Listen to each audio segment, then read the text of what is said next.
হয়ে গেছে, গাড়িটা কিনছে তো এখনও চালাচ্ছে, তাও সেই একইভাবে চলতেছে, কোনো প্যারা নেই। আর আমাদের যে গাড়িগুলো, এগুলো 5 বছর 6 বছর নয় হইতে অনেক সমস্যা দেখা দেয়, কিন্তু ও গাড়িগুলোয় কোনো সমস্যা দেখা দেয় না। ওই যে একটা গাড়ি আর আপনার পালসার একটা গাড়ি, এই দুইটা গাড়িতে কোনো প্যারা নাই আর কি, যত খুশি তত চালাইতে পারেন, কোনো সমস্যা নেই। আরও মাইলেজের ব্যাপারে যদি কথা বলি, আর কস্টের ব্যাপারে যদি কথা বলি, খুব কম পরিমাণে খরচে আর কি বেশি পারফরমেন্স পাওয়া যায় ওই গাড়িগুলো থেকে। এই হচ্ছে আপনার এই ব্যাপার।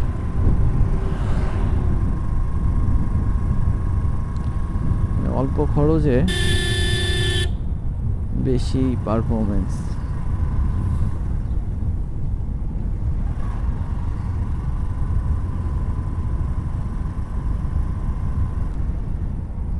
এইখানে মেবি বিট আছে একসাথে 4টা, 1 2 3 4,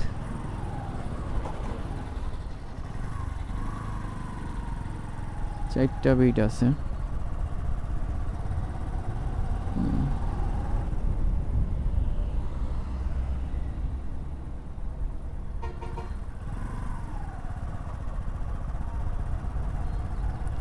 সো সামনে সার্জেন্ট আছেন, দেখি কি বলে।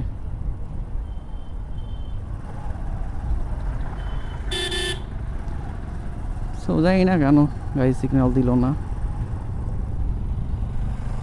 এখানে রাস্তাটা মেবি ঢালু আর কি, ওইখানে প্রাইভেট কার ধরতেছিল, বাইক সিগন্যাল দিল না। সো কী হয়েছে বলতে পারবো না। সো এইখানে সামনে, এইখানে আবার একটা বিট আছে। ভাই বিটগুলো মারতে গেলে মাজা শেষ পুরো, মানে এক কথায় বলতে হবে যে বিট মারতে গেলে মাজা শেষ, এত বাজে অবস্থা।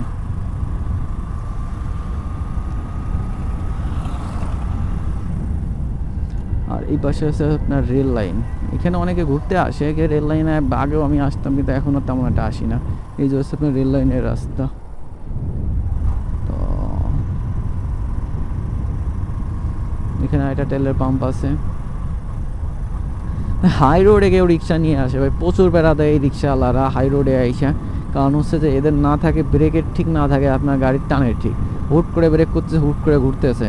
বেশিরভাগ অ্যাক্সিডেন্ট সহ সিটির মধ্যে আপনার হয় এই রিক্সালাই কারণে। কারণ হচ্ছে কি, যেটা দেখা নাই শোনা নাই, কুচ করে ঢোকায় দেয়, কুচ করে ঢোকায় দেয়, উচ করে মোড় করে, এরপর দেখার পরে বলে যে দোষ আপনার।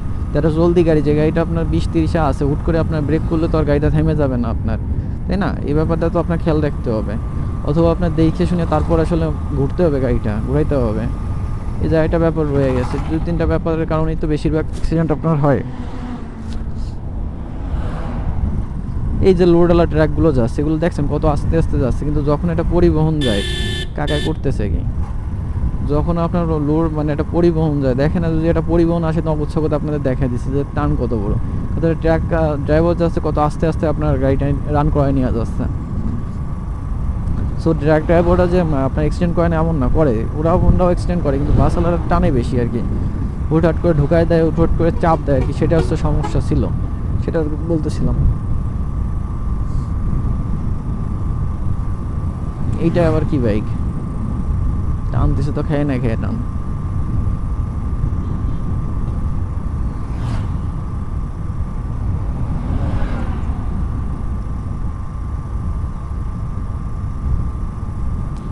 এই রাস্তাটা খুব ভালো আর কি, মানে বাইক টাইনে মজা আছে, এই রাস্তা কোনো ঝাঁকি টাকি না, এরপর এদিক ওদিক টানে না। ওইখানে একটা ইয়া ছিল আপনার, হালকা একটু রোড ছিল, যেখানে মানে বাইক এদিক ওদিক মোড়া যাচ্ছিল না, এদিক ওদিক টানতেছিল বাইক প্রচুর পরিমাণে। তো সামনে হচ্ছে আমাদের বেদগ্রাম আর কি, আর অল্প একটু হলে বেদগ্রাম পৌঁছে যাব।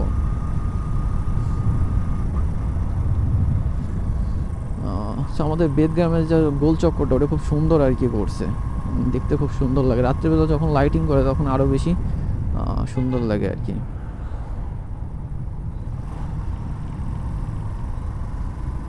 যেহেতু লাইটিং এখন করে নাই, এখন তো আর বলে লাভ নাই। এই পাড়িতে হচ্ছে আপনার আসবে, এই পাড়িতে যাবে, আর ওই পাড়িতে হচ্ছে আপনার কোটালীপাড়া, যে রাস্তাটা আগের দিন দেখাইছিলাম ওই রাস্তাটা। তো কিছুদিন আগে এইখানে অ্যাক্সিডেন্ট হয়েছিল একটা, যেখানে যেখানে ব্যারিকেড ভাঙা, ওইখানে দেখলেই বোঝা যায় যে অ্যাক্সিডেন্ট হয়েছিল কিনা।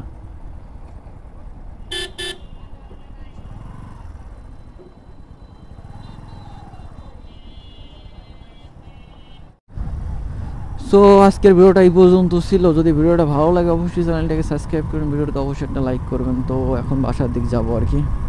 তো বাসার কাছে পৌঁছে গেছি আর কি, প্রায় আর কি, অল্প একটু রাস্তা বাকি আছে। সো যদি ভিডিওতে কোনো ভুল টুল হয় তাহলে অবশ্যই কমেন্ট করে জানাবেন কোনখানে কি ভুল হয়েছে, যেহেতু একজন নতুন কন্টেন্ট ক্রিয়েটর অনেক ক্ষেত্রে অনেক ভুল হইতে পারে আমাদের। তো যদি হয় আর কি অবশ্যই আপনার চোখা দৃষ্টিতে কিছু দেখেন তাহলে অবশ্যই কমেন্ট করে জানাবেন।